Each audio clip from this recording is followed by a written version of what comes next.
सबसे ज़्यादा electoral bonds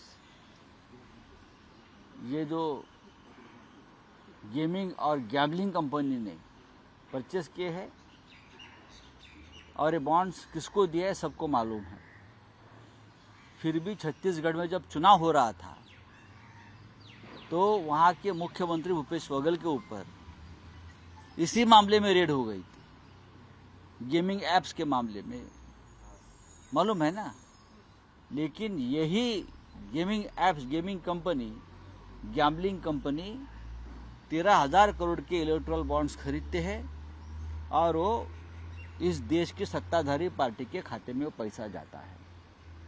mega engineering, अब देखिए मेगा इंजीनियरिंग को कितना कॉन्ट्रैक्ट मिला है।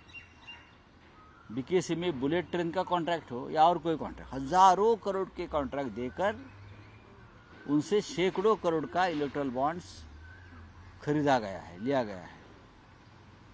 हाँ, पाकिस्तान की कंपनी है उसमें, ये पाकिस्तान की कंपनी यहाँ इलेक्टोरल बॉन्ड खरीदी करती है और बीजेपी के खाते में पैसा जाता है। किस लिए? ऐसी बहुत कंपनियां हैं जिसके ऊपर ईडी सीबीआई ने रेड्स की है, एक्शन ली है, और उनका पैसा इलेक्टोरल बॉन्ड्स के माध्यम से राजनीतिक दलों के खाते में जाता है, खास करके जो सत्ताधारी है उनके खाते में जाता है। तो प्रधानमंत्री जी का जो न खाऊंगा न खाने दूंगा का जो नारा है वो कहाँ जाता है? एक उद्योगपति प्रधानमंत्री से मिलता है, दूसरे दिन इलेक्टोरल बॉन्ड्स खरीदकर भारतीय जनता पार्टी के खाते में पैसा जाता है। भ्रष्टाचार का सबसे बड़ा स्रोत कोई होगा तो प्रधानमंत्री कार्यालय है। पीएम केयर फंड, यही लोगों ने पैसा दिया है, इसलिए तो वो नाम नहीं सामने दे रही है। लाखों करोड़ जमा हुए पीएम केयर, जो प्राइवेट फंड है, और बताया गया कि ये सरकारी फंड है, ये प्रधानमंत्री कार्यालय का फंड है, लेकिन ये पूरी तरह से प्राइवेट ट्रस्ट, प्राइवेट फंड है। उनको भी यही लोगों ने पैसा दिया है। इस देश के इतिहास का ये सबसे बड़ा घोटाला, सबसे बड़ा स्कैम है।